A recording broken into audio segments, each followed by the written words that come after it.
Hello everyone, welcome to the 12th day of vocabulary series, जिसमें हम करेंगे 5 words so that आपकी vocabulary day by day improve होती चले। ठीक है, तो एक मंथ में होते हैं कितने 30 डेज। ठीक है, और 1 डे में आप कर रहे हो कितने words learn, that is only 5 words. 5 words ज़्यादा नहीं होते। ठीक है, तो इन वर्ड्स को नोट करते चलो सो दैट आपको बाद में मंथ के एंड में पता चल जाए कि आपने कितना इम्प्रूव करा है। ठीक है, तो फर्स्ट वर्ड जो है आज का, एंटीपैथी।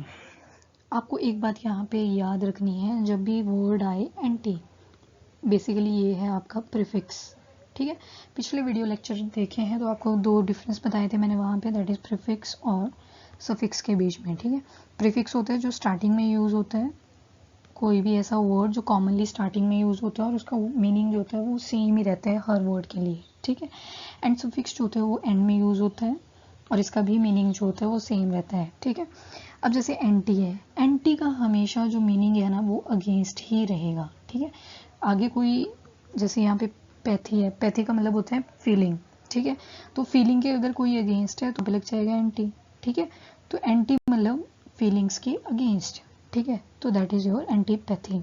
तो एंटीपैथी यहाँ पे क्या बोलते हैं, anti means against and pathy means feelings.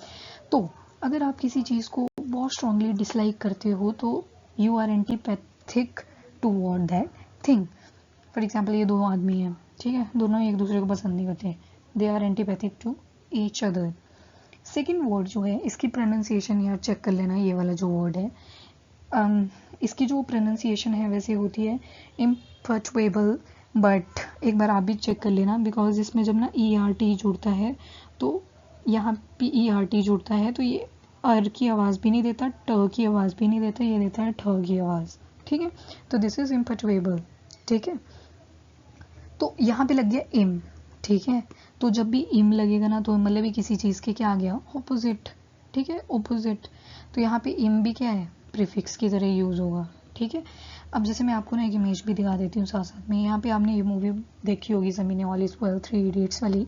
तो यहाँ पे बोला कि कोई भी ऐसा पर्सन जिसको आप इजीली स्ट्रेस नहीं कर सकते, मतलब कोई भी ऐसा पर्सन जो मतलब हर टाइम किस सिचुएशन में रहता है पीस, मतलब वो जो बाहर के इमोशन है ना उनसे अफेक्ट नहीं होता, तो उस पर्सन को हम क्या बोल सकते हैं, दैट इज एम्पथेबल। ठीक है, एम्पथेबल। तो एक तरह से ये क्या है, पॉजिटिव वर्ड है। ठीक है, और अगर मैं अकेला एम्पथेबल की बात करूँ तो मतलब ऐसा पर्सन जिसको हम इजीली कंफ्यूज कर सकते हैं, इजीली कन्फाउंड कर सकते हैं। मैंने पिछले वीडियो लेक्चर में कन्फाउंड दिया था आपको, तो कन्फाउंड का मीनिंग ही क्या होता है आपके पास, दैट इज कंफ्यूज। ठीक है, तो इम्पथेबल। ठीक है, उसके बाद थर्ड वर्ड जो है हमारे पास, दैट इज क्राइवर। ठीक है, क्राइवन।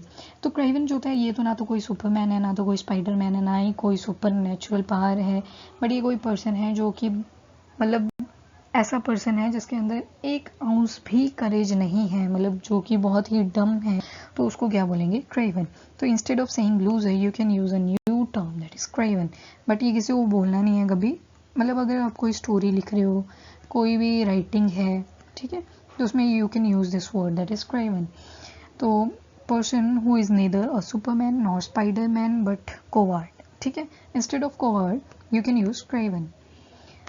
देन फोर्थ वर्ड है मिटिगेट। मिटिगेट, अब देखो मैं यहाँ पे ना आपको दो वर्ड्स दूंगी, अगर आपने पिछले लेक्चर ढंग से देखे हैं ना तो आपको याद आ जाएगा। एक था प्लेकेट, ठीक है, एक था कंसिलिएटरी। ठीक है, तो वही होता है मिटिगेट। मिटिगेट का भी क्या मतलब रहता है आपके पास यहाँ पे, to lessen the unpleasantness of situation. ठीक है, कोई सिचुएशन है जो बहुत ही अनप्लीजेंट है तो आपको क्या करना है, उसको लोअर करना है।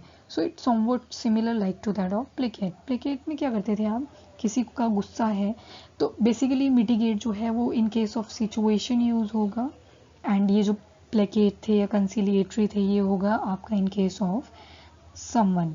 ठीक है, तो नॉन लिविंग थिंग्स के लिए mitigate and for living things placate, conciliatory, you can use these words. ठीक है, तो सिमिलर मीनिंग्स होते हैं, आपको क्या करना होता है, कंपेयर करना होता है सो दैट आप इसको बेटर तरीके से याद रख सको।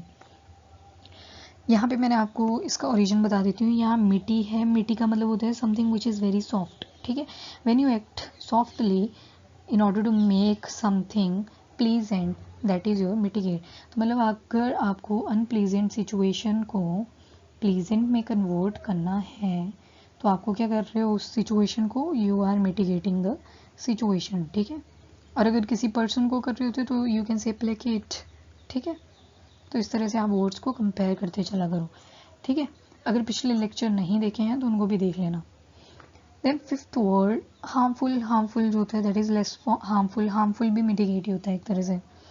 तो इस तरह से आप इमेज में देखो, इमेज में क्या दिखाया है, जैसे ये पर्सन ना किसी ऊपर हाइट से गिर रहा है, किसी बंदे ने ना नीचे तकिया लगा दिया, सो दैट इसकी जो चोट है, चोट तो इसको अभी भी लगेगी, ठीक है।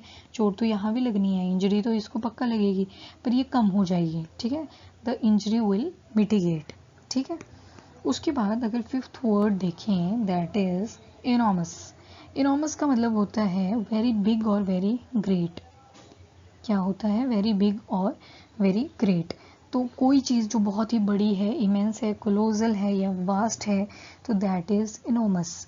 जैसे इमेज में देखो ये हाथी क्या है, एलिफेंट इज इनोमस, ठीक है। एलिफेंट, ई से ही क्या बना आपका एलिफेंट, ई से ही आपका क्या बना इनोमस। तो आप इस तरह से वर्ड्स को याद रख सकते हो, ठीक है।